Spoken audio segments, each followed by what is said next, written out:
Hi there. Welcome to Bigfoot Odyssey. My name is Jerry. I'm on Bigfoot Odyssey.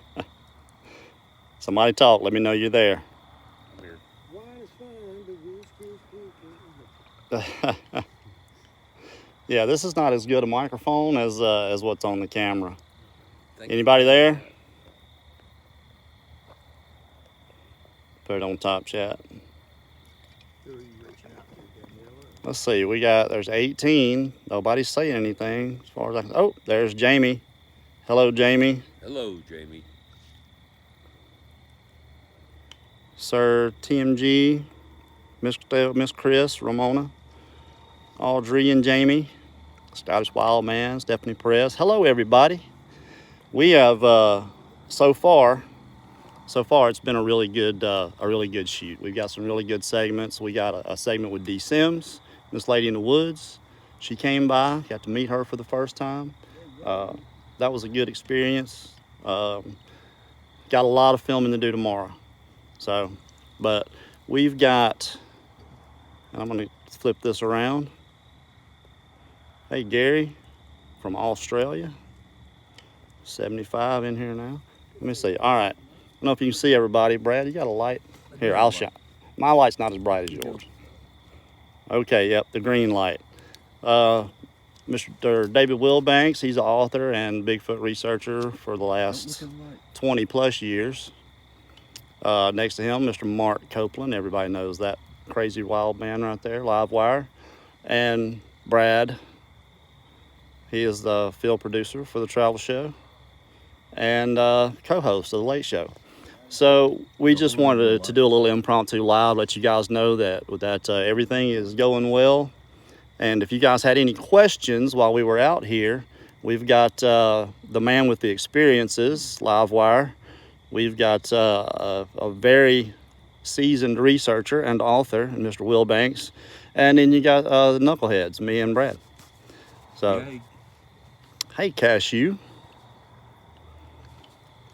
So, yeah, if you guys got any questions, anything you guys want to know right now, I'll tell you what, we have heard something.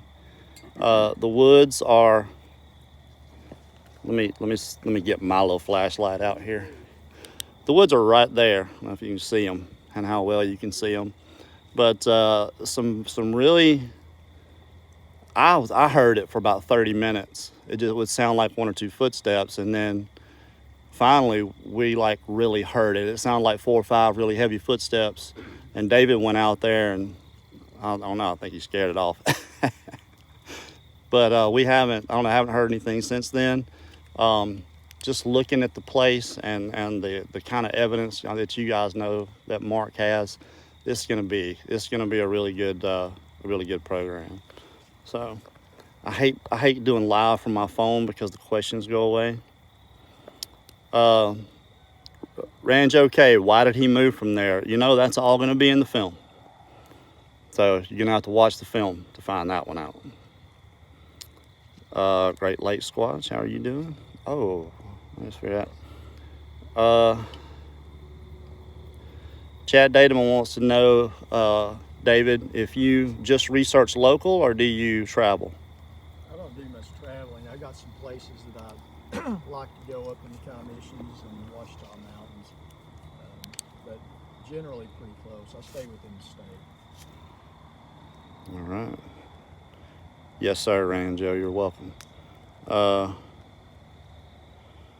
Blue Ridge Paranormal.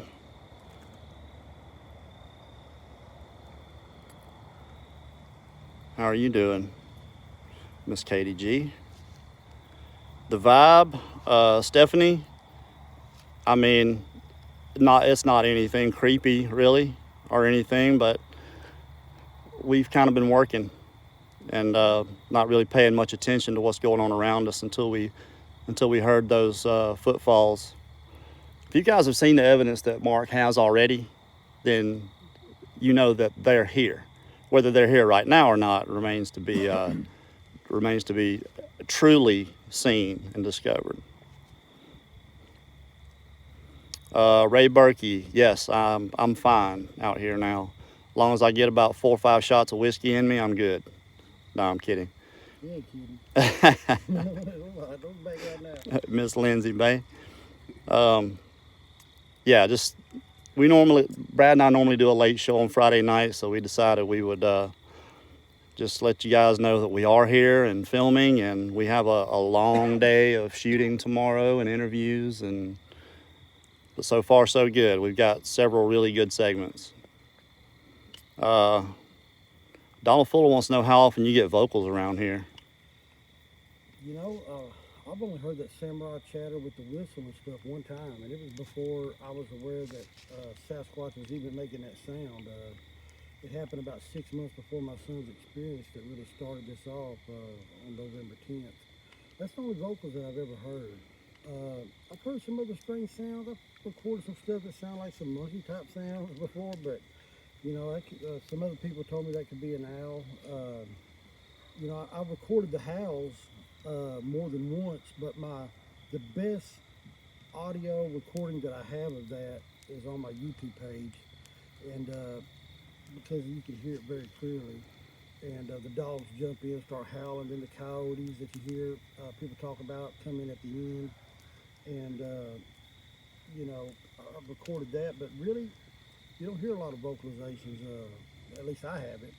I really wouldn't mind hearing some of that chatter whistle stuff that I heard about a year and a half ago. I would like to hear that again, but I only heard it that one time. My mother heard it back in March when I was in Arkansas for a week, and that was her first real experience besides the stuff that I had shared with her. When I come back from Arkansas, that's the only time I've heard my mother say, "We're selling this place, we're getting the hell out of here." You know, they live next door to me, and it really kind of freaked her out that happened while we were gone. So I guess Bigfoot, with us being down in Arkansas, me and my family, and they come over here to my parents' house, and was around over there by the corner where my parents' bedroom was, and she heard it plain as day. She said, just like how you described. So me and her both have heard it, but just one time. Miss Diane Fowler wants to know if you think there's more than one here. Oh yes, definitely. I've seen evidence of an alpha male and a mother. One that's not full grown. I believe he's a male. He's not as big as the one Speak I call up a little Captain. louder if they're saying they can't hear you. Okay. I've seen evidence of another male that's black. He's not quite as big as the one I call Captain Morgan. And then I've seen 2 juveniles, one of them being a female, for 5 different ones. I believe I have a family unit, you know, clan that frequents the property. I don't believe they stay here, but I believe they pass through here, come to visit. Do you habituate with these things? You don't try to feed them or anything, do you? I have twice, and more just out of curiosity. I did it at random times. First time I left a bag of fruit. Second time it was a bag of fruit in a jar of peanut butter that was sealed with the jar lid tight, and I found the jar with the lid off of it in the woods down there where I left it in a bucket that was like 6 foot up above That's the right. side of a tree. That's the only 2 times, you know. I don't want to. It's never going to be a habit. It was just more. Well, first time I kind of felt bad because I shot at that juvenile, and they've never shown any kind of acts of aggression, and it was just kind of out of curiosity from some of the stuff that I've heard from other people that I did do it 2 times, and I never really talked about it openly when I did it. The first time it wasn't until several months later, and then the second time was just recently I talked about it, but it was actually about a month and a half ago when I did it. But that's the only 2 times ever. Dwayne Ayers. Carrie, you and Mark are going to have to walk over by the big tree that's by the horse barn. Yeah, that's in my notes. We're going to be doing, like I said, a lot of filming tomorrow. And just to let everybody know that David here, then the reason we asked him to be out here in this, he's been researching for well over 20 years. He knows this area well. It's had a lot of experiences, found a lot of evidence here. But you can go and watch his YouTube channel. It's called Bigfoot and More. So make sure you guys, if you haven't subscribed, go there and check that out, and you'll actually get to see why we asked him to be out here and be a part of this. Just as much validation as we could get. We actually got a segment with Lady in the Woods. You guys are not going to believe it. It's going to be really good. Hey, Blake Evans, how are you, buddy? Good to see you. DJ wants to know if your parents are moving too. You know, it's funny you brings that up because, well, my mother just told me today that they hired a real estate agent and they're going to sell the property. And I just found that out today. She just told me that before Carrie and Bradley arrived. It was kind of a little bit of a shock to me, but it also kind of makes sense. But you know, I didn't know that till today actually. So I don't know how long it will take them to sell. If they're going to move before they sell the property, I'm not really for sure. Like I said, that was just newfound information today. Jamie Cotterill, if Mark is moving, would it be an opportunity to mess with their structures in hopes of a response? No, Jamie. He can do all that stuff when I leave. Not while I'm here. We're not looking for no responses and no Bigfoot while Carrie's here. We're good. Everything that I want is already here. Let's see. Blue Whistle Designer. Have you tried the hair trap with a sticky tape and bucket? No? I'll be honest with you. I really didn't care about even footprints. Looking for footprints for the longest time. Because I'm like, what do I care about their feet for? It wasn't until David come along that kind of got me interested. And he showed me how to cast a footprint that he found back here close to the house. That I actually found one footprint and made one cast. Outside of that, that's not, I'm not in this for really like research. I call myself a drafted researcher. I was kind of forced into this to educate myself on this subject because it involved my family and my kids. I really don't have any kind of desire to collect hair samples or anything like that. The only DNA sample I'm going to, kind of collect is if I shoot one and blood hits the ground. I mean, being honest, I heard that. Outside of that, I really don't. That's not my interest in this.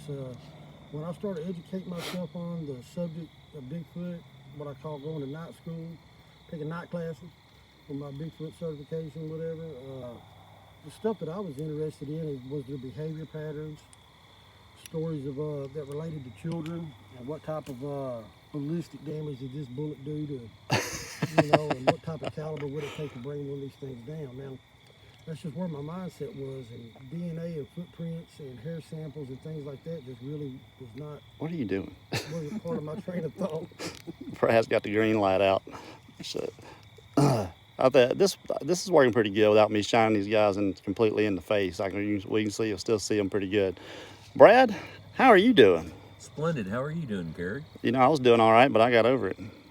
Well, I'm listening to myself reverbing with this and this. Oh, that's awesome.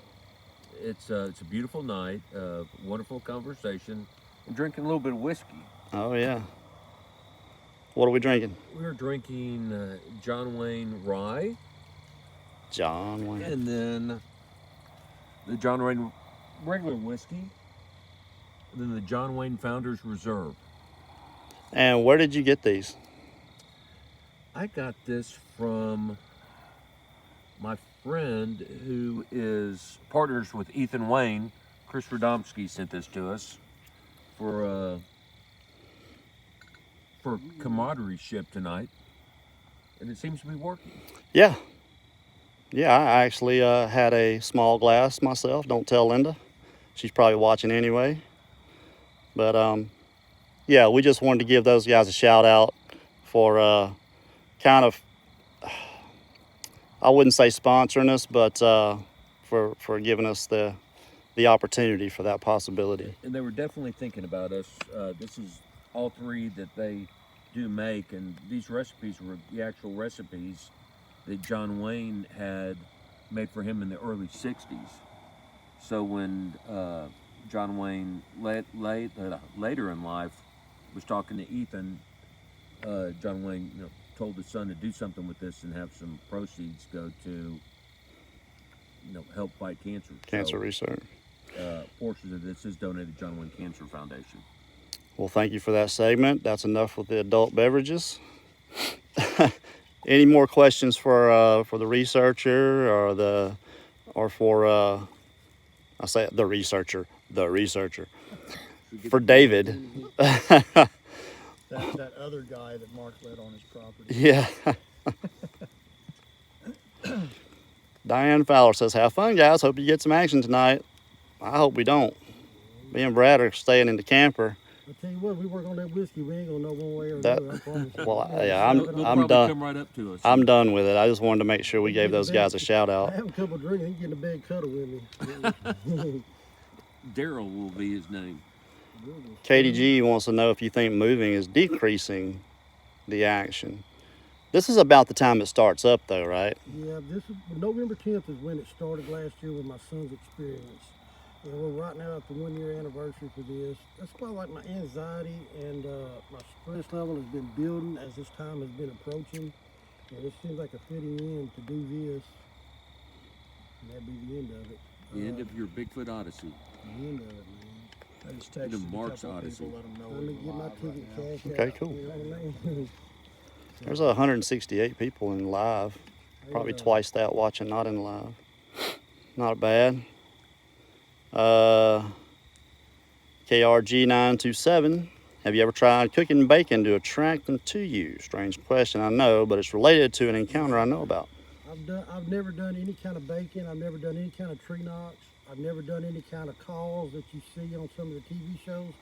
I've never tried to do anything to attract them to come here.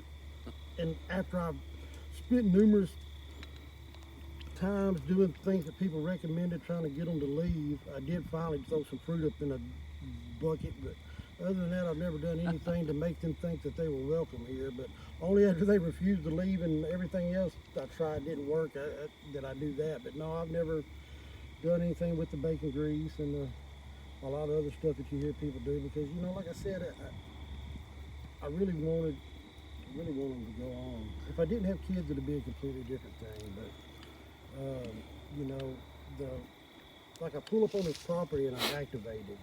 I'm looking to the tree line, I'm checking cameras, I'm having to review footage, and it's just like just an ongoing thing. You're Stressful. always trying to keep an eye on your kids, and they can't go out after dark. And you know, the last thing I want to do is do something with some bacon grease and things like that, and make calls and whoop on the side of a tree that's going to bring them here. Then you know? might hear a banjo going on. Yeah. By the way, my buddy Jonathan Tyler asked me if we were drinking whiskey without him, and Yes, unfortunately we are. yes, we are, I am JT. not Yes, we drinking are, whiskey, JT, my so- friend. David is not drinking whiskey, David does not drink. and I just had a sip earlier, so. Man, I'm so glad my buddy David come out here, man. I want to thank him for coming out and being here for me, being such a good friend through all this, and glad you showed up, bro. Yeah, I'm glad to be here, man. Stephanie Perez says, take a walk over to the leaning tree after the next round. Stephanie, that tree is way over yonder. And yeah, I'm not going over there right now. Forget it. Sorry. We're going to have plenty of the leaning tree in the documentary. Derek Davis, do you got time to talk to me? I got video of something trying to get in my cabin. Derek, I'm on my phone. There's no way to get you in here, but email me, bigfootodyssey@gmail.com. I'd love to hear about that, maybe get you on the show. Lethia B says, bacon would bring me in. I tell you, bacon Yeah. sounds kind of good right now, Well, something make actually. me hungry talking about I know bacon. it. They hear Can we drinking. get I'm some ready to eggs get with that something to bacon? eat. It's just skillet and bacon out in there. Yeah, y'all do that later. Donald Fuller, do they mess with the horses? Not that I've ever noticed. The horses, the horses when they're like realize they're there, I have seen them move quickly away from that area, but they start to graze back in that general area. You know, not too long afterwards. But I've actually had video where I hear the juvenile running past the other two horses in this other pasture, and they don't seem to be. They go, but they don't really seem that freaked out about it. So, I mean, I feed my horses every 2 days. And I've never noticed any kind of braids that people have told me to look for and things of that nature. So as far as I know, the horses have almost become kind of accustomed to them if they know that they're there. And as far as I know, they've never messed with them that I've seen any evidence of. I have taken a report years ago of a woman that observed a Bigfoot walking among some cows in a field in southern Oklahoma, and she was amazed that the cows didn't seem to pay attention to it. So I don't know what to make of that. But It that's just shows what how she, they're familiar with them because they've been coming around so Familiarity, long. And People said, well, you know, I'm surprised your horses aren't more startled. When they're taken by surprise or realize they're there all of a sudden and they're close, they might be startled. But other than that, the horses are surprisingly, you know, chill with their presence once they realize they're there. And, you know, and don't freak out like you hear like in the Patterson experience and stuff when horses kicking folks off. You know, very few times have I ever seen my horses really freak out. And one time was back in like May 28th or something like that. They were freaking out pretty bad one night. But other than that, you know, no evidence that they've done anything to the horses. Phil Suarez says, 4 guys, 3 bottles. Do you have enough for an encounter? Phil, if I drink any of that, I'm not going to remember an encounter. I am still on my first drink. This is all my blood sugar right here will allow. Yeah. I'll step up. Brad is taking one for the team. I will take that one for the team as long as we get some bacon. I am not a drinker. I'll drink some wine every now and then, and I'll drink like American honey or something like that. Now everybody wants bacon with their whiskey. That stuff's pretty good. It is good. That is good whiskey, I'll say that, but I can't drink it. Chad Datema, have you tried using game cams? How many game cameras did you have out here at one time? 19. 19 Only? game cameras. And that was Only. and that was right here in the immediate perimeter around the property, around the open yard. And they'll just find ways to navigate, trigger them, and get by them. I got a Because not only did we put 19 game cameras up around December the 20th of last year, not only did it not stop them from coming around, but the peak of activity was between the 21st and the 27th. Peak activity. So not only did it not deter them, it actually just, the activity just increased.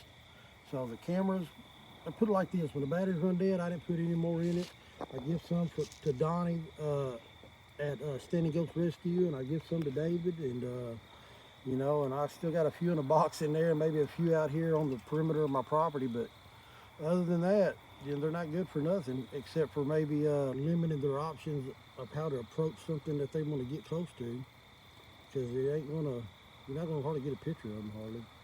I want to throw this in. One of the last times when was it? When my son Elijah came out here with me. We found a game camera out in the woods over there that Mark had forgot was out there. Yeah, I do that periodically. Then after me and Elijah had left, Mark texted me and I handed my phone over to Elijah. I said, what's it got? And Elijah said, you might want to pull over. And he had pulled a picture off that game camera that was a pretty good shot of one's torso and head that he had captured. I don't know if you've seen him. I've never released that photograph. That was a pretty compelling picture. Mark has got 2 full body shots here that he caught.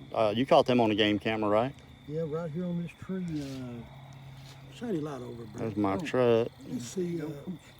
That tree right there? No, it was the one right over here somewhere. Right over there. You're gonna get to see it good on the documentary tomorrow. It was the tree that was pointing right behind the playhouse area. Oh yeah, over there. Over yonder? Not that light. Yeah, I like it.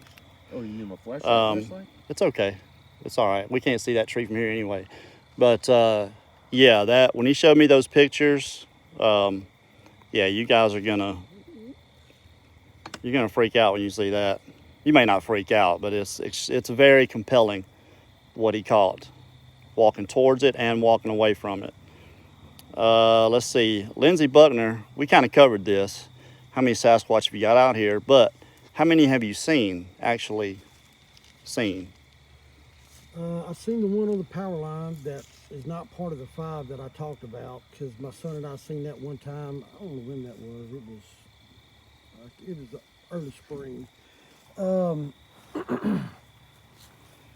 As far as with my own eyes, I seen the juvenile on December the 25th and 26th with my own 2 eyes. That was I want to say it was December the 26th that I shot at it. And I was looking at it through my night vision scope on my AR-15. And the mama and Captain Morgan and them, I've never seen them with my own 2 eyes, but I've caught them on video and, you know. He's got some very good images for sure. With my surveillance cameras. But as far as the ones I've seen with my own 2 eyes was the juvenile and the one that crossed the power line. Jennifer Noble says, blessings to everyone there. Thank you, Jennifer. Right back at you. Let's see. Lethia B, do they braid the horse's hair? Nope. You ever see those witches' braids in there? Never seen that. I've been asked about that several times, and I look when I feed them, but I've never seen that, any evidence of that. Crow Creek Cryptid. Tony, we don't have any drums, Tony. I don't know if anybody here plays the guitar. I don't. I do. Oh, David plays the guitar, but he didn't bring one, so I got 3 inside the house. this is not a research trip, so they can do all that stuff when I leave. Let's see.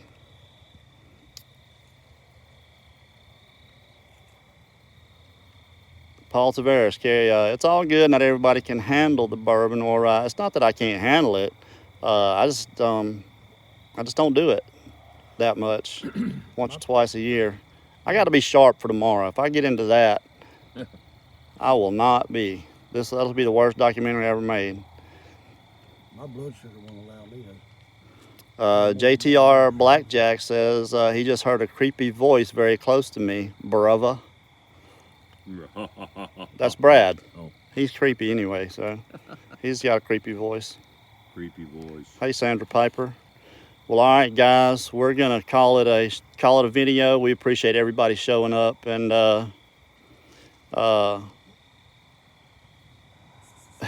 Hilton, what's that behind you, Carrie?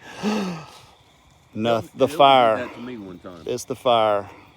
We got a nice little campfire going here. But thank you, everybody, for showing up. We're going to call the video. We're going to finish filming tomorrow, and I'll head home and start putting this thing together. It's going to take me a good week, so don't get in too big of a hurry to see it. But you guys, we got a good segment with D Sims, Lady in the Woods. So that was actually kind of cool. Yeah, so nice. Very nice. Kind of cool to meet her. So, all right, guys, we will be safe, promise. And thank y'all for joining. We'll see y'all when we get back. Peace out.